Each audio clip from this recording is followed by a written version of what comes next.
Welcome everyone to another episode of the Dragonus Podcastus. I am Dead Ponic, and today we're going to be taking a field trip to the magical land of Canada. If you want to support us and support the local Syrup Factory, you can do so on our Patreon and the Fiverr page and Lady Maeve's School for the Unorthodox and Shenanigans. Lady Maeve, tell them about the school. Thank you. Seriously, Canada needs to get down here and pick up its weather. It's all over my lawn. This week we've had the Arctic blast, and there's another one coming this weekend. Hello, adventurers. Are you looking for a fun way to teach your kids how to play Dungeons & Dragons? Do you also want to learn how to play Dungeons & Dragons? Or are you looking for a group of kids for your child to play with for D&D? I have classes for you. In the links below this podcast are two platforms where I run weekly games and how to play classes. All classes are available on demand. The OutSchool link is for games for kids ages 7 to 16, and the Start Play link is for games for ages 16 to adult, private group games, and family games where you can play an entire game with your kids and all the adults in your family. Currently, I have 24 games available on OutSchool at times convenient to many kids for after-school schedules from the East Coast of the United States to the Australian and Asian time zones. On Start Play, you can join us for a journey across the seas in a place called the Green World on Sundays, or come deep within the streets of Waterdeep on Mondays. Both games still have room for players. All right, so let's get into this Canada and Canadian discussion. So we're gonna start off with a little game of Wheel of Fortune, if you will. We're gonna transition over to the wheel. Give me 1 second. Okay, so we're gonna spin our wheel, and we're gonna. So hopefully this works.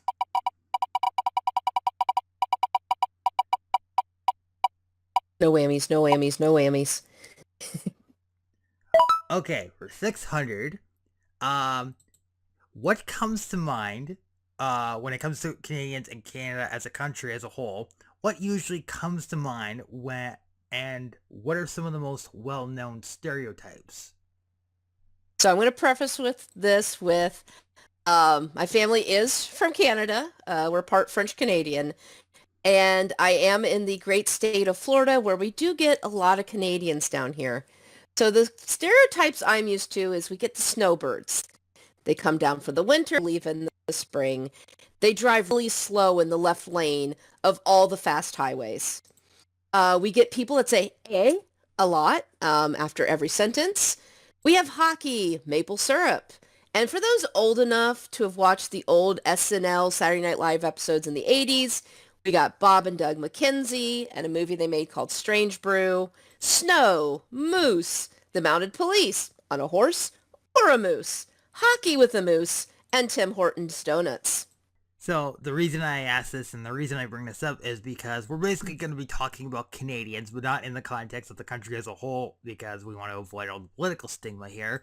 But we are talking about the Zamaran Ice Fighters, who are basically the Canadians of this little world, and they're a lot of fun, and they inherit a lot of the stereotypical stuff about Canadians. But some quick fun facts about Canada. We were involved in almost every major conflict over the past 80 years. So that includes both World Wars. We made our name in World War One, the Korean War, believe it or not, the Vietnam War, the Gulf War, the Iraqi invasion, and Afghanistan. Our role has largely been support in those last couple ones, but we did get our legendary status because of, in World War One, we captured Vimy Ridge, and in World War Two, we took Juno Beach, and we pushed further into Normandy than any other Allied force. Believe it or not, Tim Horton was a real person, and he was a hockey player. Some of the most famous hockey players who play for American teams are actually Canadian, namely Sidney Crosby and Bobby Orr. We are one of the few countries that actually uses the metric system, and in Canada, cross-checking is actually legal. I always pictured Tim Horton as some kind of animatronic donut person. And for our history buffs out there, the reason the Geneva Convention is so long is due in part to Canada and some of the choices they made in World War II. Um, Down here in the state of Florida, we actually love our hockey teams. And one of our favorite sayings here in America is, you go to a fight and a hockey game breaks out. You go to a hockey game and a fight breaks out, basically, because oh man, when it comes to hockey, Canadians can scrap. Like It, it gets vicious. one of the best games I ever saw in person. Um, there was a fight going on the far side of the ring. The goalie on the other side got bored, dropped his gloves, dropped his stick, skated all the way down to the far side and just jumped on top of the pile.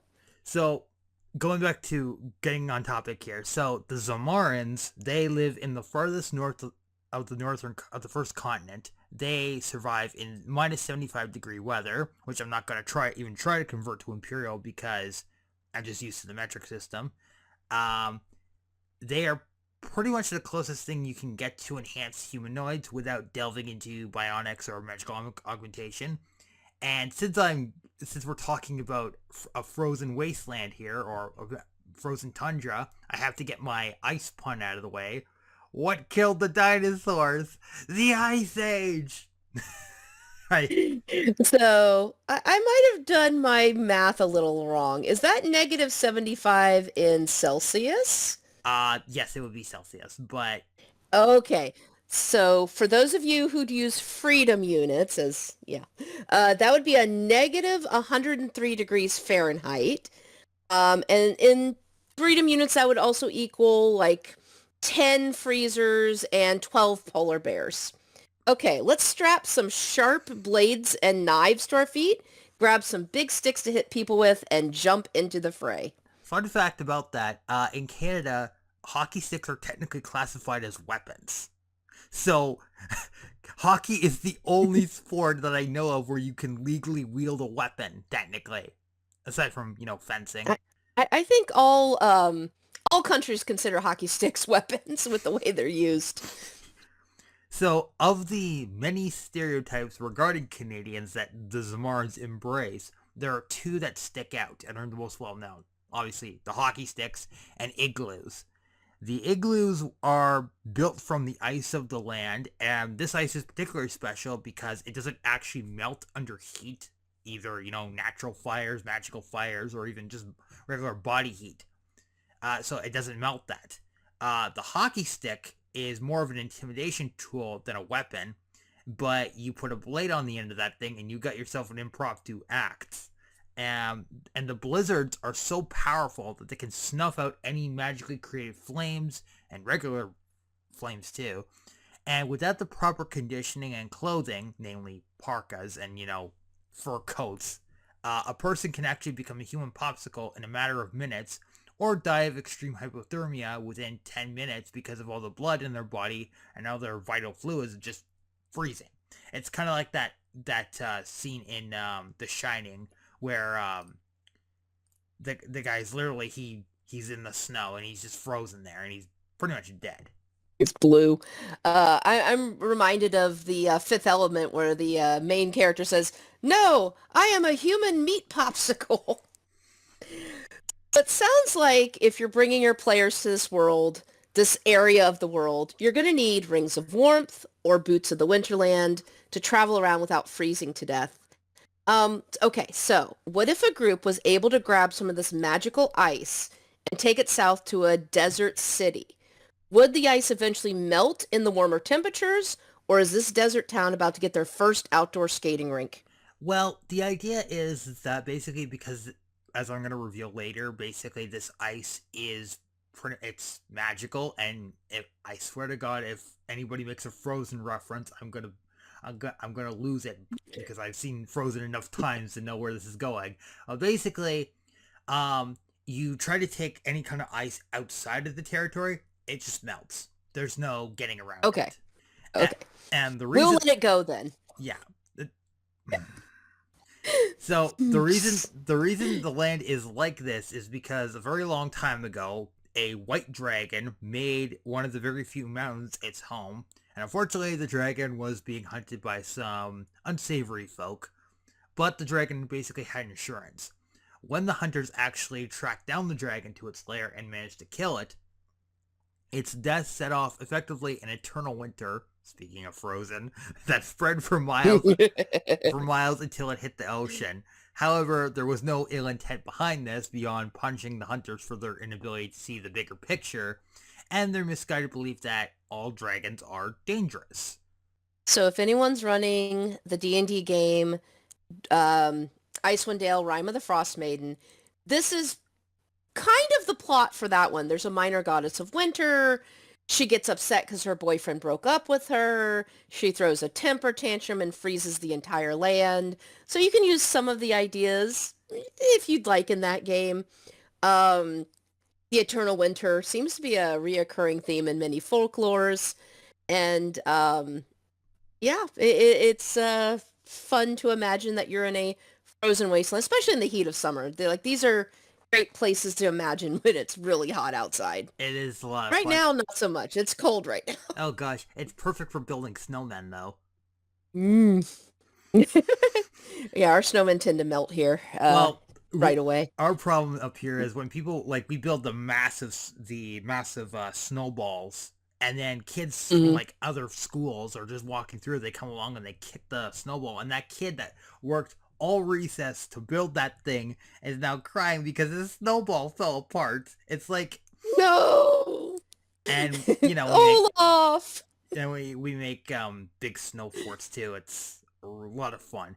Anyway, so the white dragon in question here was a child of a dragon god, so it is technically a demigod, but it does mean it can still be slain though. But it takes time for them to come back fully healed. And eventually the eternal winter dies down and turns into basically a tundra, and the dragon takes up residence in his cave from all those years ago.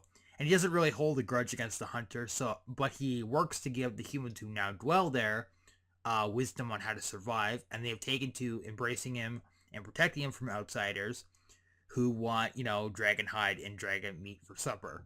So one of the cool things they introduced with Tasha's Cauldron of Everything is the idea of just because a dragon is XYZ color, they are no longer automatically good, evil, or neutral. All creatures can be any alignment the DM wants. So in the past, white dragons were considered evil dragons that everyone would try to attack. Well, now your creatures can be any alignment. So we can have good red dragons, good white dragons. We can have evil gold dragons, which makes for a much more fun narrative for the players. So when this dragon's around and not destroyed and making the winter winds, are the winters milder for the people here? Oh, absolutely. And there's less chance of a blizzard happening that would be pretty much fatal if you're not careful. So when a Zamaran has gone through their training, they go through 2 rituals before they become officially an ice fighter. And one of them is they actually forged their own knife, which, give me a second, I have to find my knife. Where is my knife? Try not to lose your knife.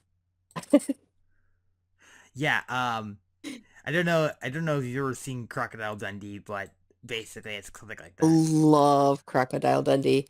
And for those of you who like Crocodile Dundee, I also recommend a sleeper movie called Romance in the Stone.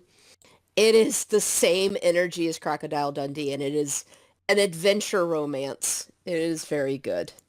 So that's the Zamaran knife. That's a knife. That's not a knife. That's a knife. That's no knife. This is a knife.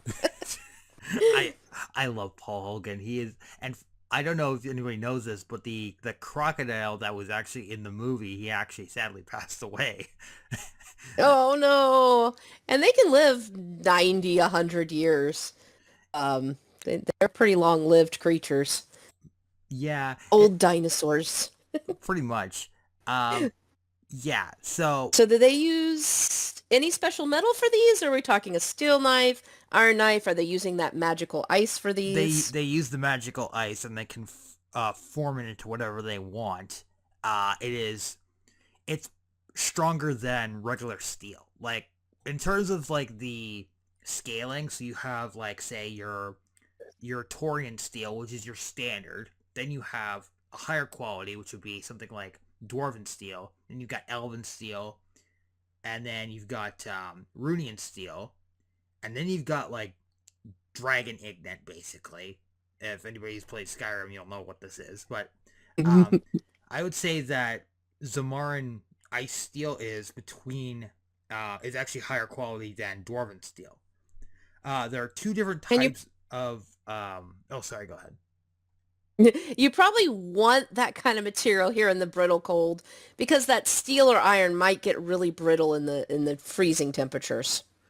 Yeah. So there are two types of Zamaran knives. The regular one that looks like the Bowie knife, and then the Zamaran Kukri. I don't know if you know what the Kukri is or where it comes from, but it is a it is a it is a beautiful knife, basically.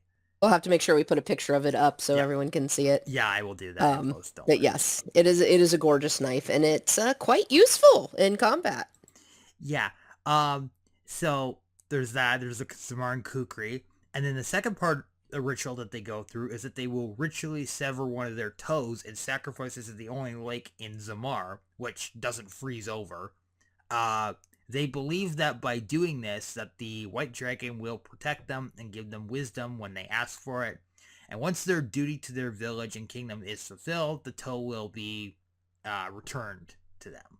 It's good practice for frostbite when you lose toes and fingers to that.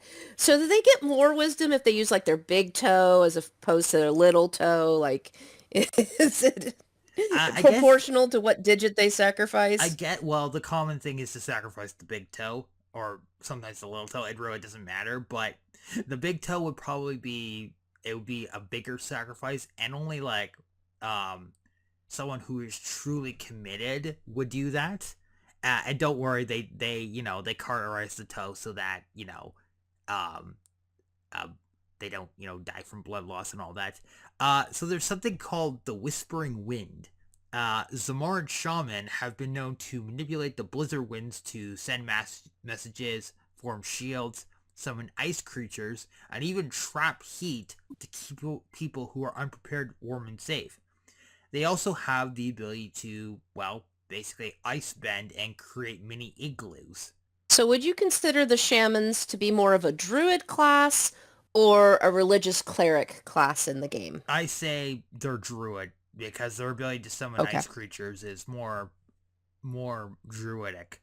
So I already talked about the knives, and unfortunately I don't have a picture of the other weapon we're going to talk about. We have a couple more weapons. We have the Wub Wub Axe, the Ice Shredder Mark 1, and the Zamaran Sword. So I don't have a picture for the Wub Wub Axe, sorry. So the Wub Wub Axe, quote, the Zamaran knife is the standard infantry weapon. The Ice Shredder is carried by only 3 people in the entire area, but pray to the Almighty that you never run into somebody wielding a Wub Wub Axe, a unknown soldier that actually trained with the Zamarans. So what makes this axe so feared? Like, why should we run in terror at the Wub Wub? So it is forged with pure ice, not ice steel. It is sharper and lighter than most conventional weapons, and it is usually given to the strongest person because they can chuck this thing farther than anything else. It has like a boomerang effect, or basically a Nordic effect where you can call it back to your hand, very similar to like Kratos with the Leviathan axe or Thor. And women are actually scarier when wielding this thing. In fact, there have been reports of Zamaran women wielding 2 of them. So based on this description, are we talking like hand axe size, regular wood axe, or we're talking the great axe that uses 2 hands? We're talking like great axe, basically. Excellent. So the Wub Wub axe gets its name due to the battle chant that they use. And a quick history lesson. There was a group of ancient tribal fighters in Africa called the Zonde tribal fighters. There was this rumor that was spread around that they were cannibals, and every time they would go into battle, they would chant Nim Nim. So, and that's the name they were given. So instead of that, the Zamarans would chant, they go, wub wub, wub wub, and then they charge into battle, basically. So, being modern Canadians, would they chant Timbits, Timbits, Timbits for those you don't know, those are donut holes in Canada, or would they go A, A as they rush into battle? Uh, Timbits are actually, they're basically smaller donuts, but without the hole. But Okay, tiny donuts. basically, they would. I think most Canadians would just scream at the top of their lungs with their hockey sticks in the air, kind of doing the Tusken Raider thing before they charge into battle. That's just me Roar, personally. roar, roar. Basically, yeah. An angry Canadian is a very scary prospect. They're the epitome of the very polite person, the very, you don't mess with the quiet person in the group because they're actually scary inside. And we'll get a little bit more into how that works a little bit later on in the podcast. But yeah, you don't want a mad Canadian. It is not pretty. No, it's not. So this is the Zamaran sword. It's as I said, it is actually forged with the ice steel. Um, there's nothing really truly special about it aside from it actually it is a frost weapon. It can stop shadow flames on top of regular flames, and being stabbed with this thing, much less any other knife, turns somebody into a frost statue, and is so powerful that even beings from the plane of death and shadow are actually afraid of it. And Valkyria herself went so far as to designate the sword specifically as a holy weapon because of its anti-evil properties. So as cold as the Arctic's blasts, what would happen if someone's immune to cold damage or resistant to cold damage? Would this maybe do like a radiant damage effect on them instead of the cold damage? It would, yeah, it would do radiant damage because if you're like, say, a moose or a polar bear or something, or you just so happen to have um immunity to cold damage, then this basically would have no effect on you. It'd still probably take the regular knife damage, but you just wouldn't get turned into a frost statue. So the last weapon, which is the one I don't have the picture of, is the Ice Shredder. The official name is the Ice Shredder Mark I Limb Removal Device. It is a pump-action shotgun that fires an ice shell that, quote, when used correctly, can cleanly remove limbs. The recoil on this thing is so powerful that only those with specialized training, or those that are, famous among the Zamarans, are allowed to use it. And standard practice is to load a regular buckshot first before adding the shredder round, and this is often disregarded. I would hate to see somebody using it incorrectly.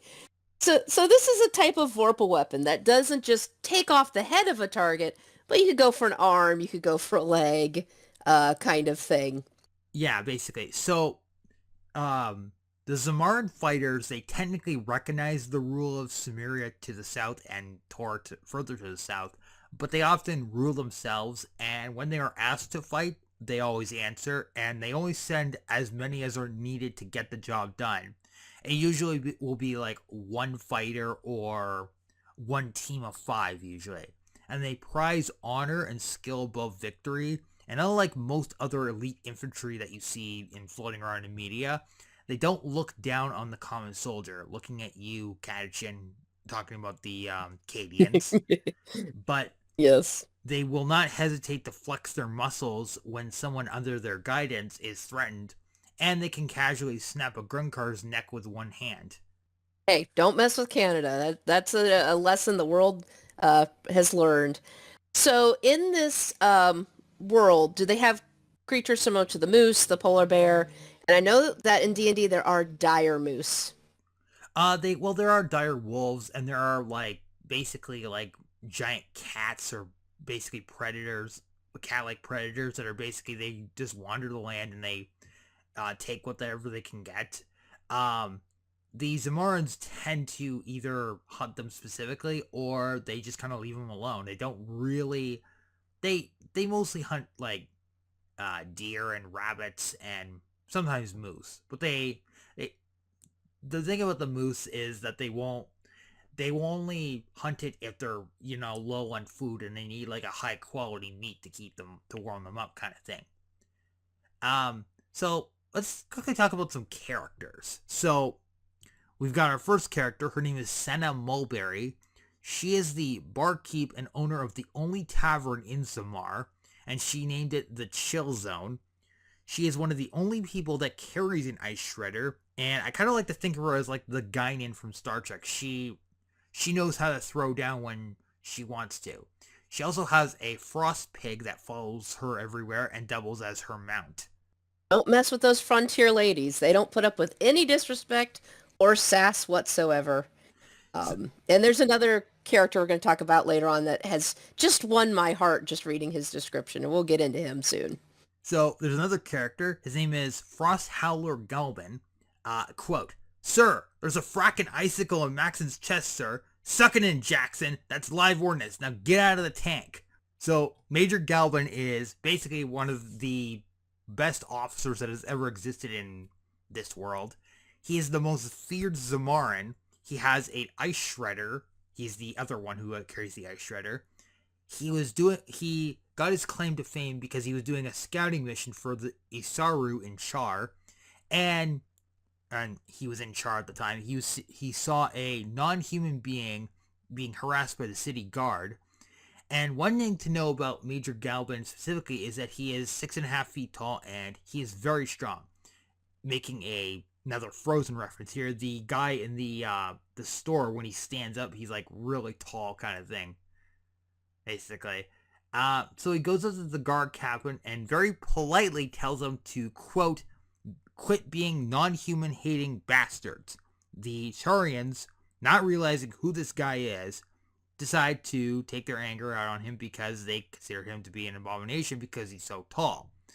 And as they're about to, strike him with their weapons, he basically casually catches one of the blades and just kind of snaps it. And then he elbows another in the face, just kind of goes boop, and they fall over. And then he headbutts another and just casually pushes the captain to the ground. At this point, we realize that the Canadians usually take all of their anger and stuff it into their geese. That is why Canadian geese are so sassy. We like to say down here, sassy, cranky. But sometimes they forget to put their anger in the goose, and that's how the hockey sport came around. Again, they're very polite. This is a big stereotype. Very polite people. When they get mad at you, you have uh-oh'd big time. So if a Canadian stops being polite, you might want to back up, grab the popcorn bucket, and just watch the show about to happen. Yeah, so they were so scared of him that he followed them back to the Charian Council building. He entered the committee chamber with his shotgun drawn and said, quote, "Gentlemen, what I have here is the single most powerful weapon system humankind has been crazy enough to create. This is the Ice Shredder Mark I limb removal device. It fires ice pellets powerful enough to turn anyone in its sights into Swiss cheese. And when properly used, it can remove limbs cleanly. So here's the deal. You're holding 50 political prisoners, including one representative from Tor and one from my homeland illegally, and you are going to release all of them. Or I'm going to come back tomorrow, and every one of your soldiers is going to their heads are going to end up in a box. Either that, or I'll get my friend Nub to tear down your outpost." 30 minutes later, they released all the prisoners. And he named his shotgun Party Time. Party time! Excellent! So, nice Wayne's World. So are these guns fueled by cold brewskis or beers? No. Or just magic ice powers? No, they're they are shotguns, but the ice pellets themselves are basically it's a version of buckshot, but it has ice pellets instead of regular buckshot. Also, Zamarans love to throw snowballs at people for some reason. With or without the ice chunks in the middle? Preferably there's a difference between like packing snow, like the stuff you use to build forts, and then you have like the loose snow.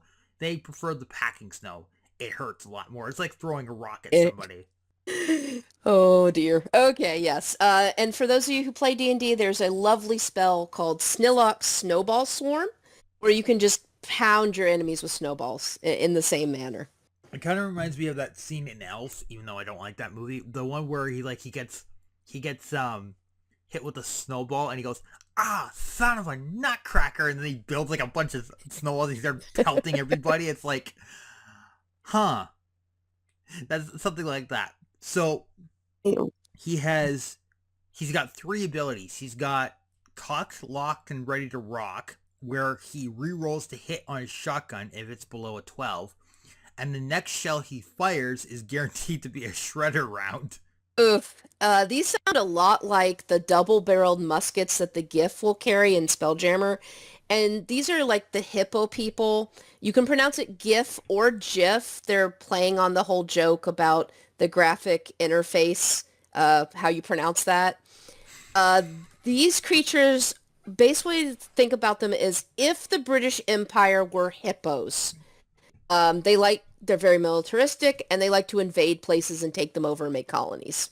So he has another ability called Super Commando, where he can insta-kill anyone who when doing a sneak attack and can carry and wield any kind of weapon with proficiency. So that one gets a little tricky in the 5e rules. They kind of took out the surprise round. Not kind of. They did take out surprise rounds. And there's an ability that rogues get called sneak attack, but only when certain conditions are met. Homebrew world, you get homebrew abilities. It's all good. So his last one is That's a Knife, where he rolls and succeeds on an intimidation check when wielding his knife. So is it an automatic success or does he get advantage with the roll? He gets advantage. Okay, perfect. So here's another And one. next up is my favorite character in the whole shebang. His name is just Nub. The drill sergeant asked me what my job was. I said it was to do whatever he told me to do. He called me a genius and promoted me to corporal and gave me a bowl of ice cream. I liked the Ice Fighters. I love Nub. After reading through his bio, I have a soft spot for the characters that are, best way to describe him is like Patrick from SpongeBob and, Nub, the big kind-hearted galoots that weren't there the day they handed out the brains, but they have a heart of gold. And a little historical fact for our history buffs, ice cream is an awesome motivator for armies. The United States actually spent a lot of money on ice cream, and they actually had something called ice cream ships during World War II, where in the Pacific field of battle, these ships would go from fleet to fleet providing ice cream making machines and the raw materials to make ice cream on all of the U.S. Fighting ships. And it was like a morale booster that the Navy and Army actually really emphasized having ice cream so it made the troops happy. Actually, fun fact, the British actually tried to make a ship out of ice. I'm sure that went well. It was a complete failure, but it was so funny. So, Nub is a giant. He was cast out of his tribe because they saw him as an idiot. He's not an idiot. He's just built different, as they say. He is the Giants version of Forrest Gump. He's not exactly 100% intelligent, but he's got a heart of gold. And just that one scene in Forrest Gump, even though I've never seen the movie, where like, Gump, what's your sole purpose in this army? To do whatever you tell me to do, drill sergeant. God damn it, Gump, you're a goddamn genius. I love that. When he got cast out, he actually wandered the land until he stumbled into Zamar, and the Zamarans took him in and gave him training. They realized that he was different, and so that their training regime wasn't designed for giants, so they had to basically teach him differently. And most importantly, they didn't berate him when he screwed up. They just, encouraged him to keep trying until he got it right, basically.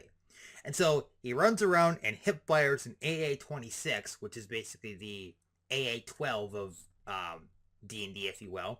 And he's named his gun Boom Boom. He was a candidate to be a Solaris Knight, but he declined due to his loyalty to the Zamarans. I love characters like this. They are a joy to roleplay. And as other players in the group, if you have a high strength, low intelligence, low wisdom character on your team, You can have so much fun with that player. You just point their character at the enemy, and in this case, a Nub, you just tell them that the enemy stole all of the ice cream and sprinkles, and they're not sharing with anyone. And you just let Nub go for it, and you stand back and eat your popcorn and watch the carnage. Pretty much. So he is also the bouncer at the tavern, and often when he has to actually throw somebody out, he just chucks them through the wall Looney Tunes style, and then Senna says, Nub, fix the wall. And he just goes, yes, boss. And he has two abilities. He has something called Rapid Fire, where he can shoot the AA-26 really, really fast, and he never runs out of ammo for it. And then he has my favorite ability, Absolute Unit. You roll a d6, and on a 6, any projectile, magic or physical, just bounces off of Nub and hits something else. And Nub takes no damage. And on a 5, he takes half damage from that source. Sounds almost like the Tarrasque or the Flail Snail ability where they can reflect spells, not physical damage. But yeah, Nub too stupid to die. Pretty much. So there's one more character. His name is Commander Sapphire O'Hare. And quote, Medic, quit your howling, Brooke. Here, have a carrot. So Commander O'Hare is a Harangon. I'm not sure how to pronounce that, but he's a rabbit person. He is an elite fighter and is probably the most unassuming person because he is a wabbit. But if you touch his carrots and or his hockey stick, he'll take his big knife and turn you into chopped liver, or he'll, take his big axe and turn you into chopped liver or fillet you. I love the Haragon race. Back when they came out as playtests, I actually built a Fireball Wizard bunny, and she was a blast to play. She had her own custom dice that glow in the dark and all that fun stuff. But I'm sensing some Bugs Bunny vibes with this Commander Sapphire. It's funny you actually mentioned that because one of his abilities is called What's Up Doc, where he literally eats a carrot and inflicts confusion on an enemy and heals 1d10 damage. He has his other ability, which is Rabbit Punch. He does 12d8 damage plus an extra 3d6 against humans and beasts. And he has my other favorite one, Hopping Mad. He gets resistance against a declared damage type. He then charges an enemy and stuns them for 48 rounds. Have you ever seen Big Chungus? Yes. Yeah, he's kind of like that a little bit. And he has his big knife, which he has named Thumper. Okay, so headcanon here. Can we team Nub up with Sapphire? He could ride Nub into combat, and while Nub is dealing damage, he could just like fling healing spells from Nub's back. He could do that. Yeah, that would actually be really funny, actually. He is the only other person who carries an ice shredder as well. He's the third person. But he created the carrot round, which, instead of pellets, fires sharpened carrots at high velocity and is capable of killing a group of enemies easily with flying carrots. It'll take your arm off, but you'll have great night vision. It's funny because it's like people who eat carrots and yet they have to end up having to wear glasses. It's like, what's up with that, guys? It's like, does your body not like... Well, the whole thing started in World War II where the British invented radar, and they didn't want the Germans finding out how they could see at night, so they made up the lie that they were feeding their pilots carrots, which gave them really good night vision, which led to the Germans feeding their soldiers carrots. And at some points they overdid it, and some of the pilots had orange skin from the extra beta-carotene they were ingesting. Yeah, carrots have vitamins that are good for your eyesight, but they don't actually improve your vision. That's what I thought. I figured, but I still like my baby carrots. But anyway, so that's the episode. That's what I got on the lovable Canadians. What are your thoughts before we wrap up here? I love the concept. It's always fun as a DM to take an already known culture, respectfully, of course, and turn it into a country and a culture in the world that you are DMing for. I have one student right now that is using Scandinavian countries to build a country, and Basically, he has invented that they have basically an IKEA warehouse that is flat packing furniture. And when it gets to the destination and people build it, it turns into a mimic. That's actually pretty So yeah, hilarious. taking respectfully pieces of culture and adding them to your game can be a fun way of playing. Of course, we're not going to do harmful stereotypes, of course, but fun things like maybe these ice fighters get a Tim Hortons that show up in their neighborhood. Now they have donuts they can throw at people, or the hot coffee splash, or there's now a new magic item called the Bottle of Boundless Coffee. It comes from the Strixhaven adventure where you're in the not Harry Potter D&D adventure where you're going to a wizard college. But you get the bottle of endless coffee, you get a backpack, you get a stuffed animal mascot, and you get a little flag pennant you can wave at all the sports ball tournaments that the Wizards play. Wizards, not good at sports. Hmm. So, so those are very interesting sports ball matches. But yes, there's lots of fun items here and there that could be incorporated into D&D Canada, the Zamarians, and yeah, I really like Nub as a character. I like those golden-hearted but not very wise ones because they're just so pure of spirit. Even though they're not very intelligent, but if you give them the right training and the right know-how, they can get a job done. They may destroy a couple buildings in the process accidentally, or maybe put somebody through a wall Looney Tunes style, but they'll get the job done. So, quick question for our listeners out there. Is there any questions you guys have about the Ice Fighters or any lore you want to share from the games you guys are playing in? Yeah, and well, next week hopefully, we're gonna probably do another lore video. We might do something. I don't know what we're doing yet. It's all we just let it go. We just let it go. Yeah, let it go. Let it Anyway, we'll see you guys next week.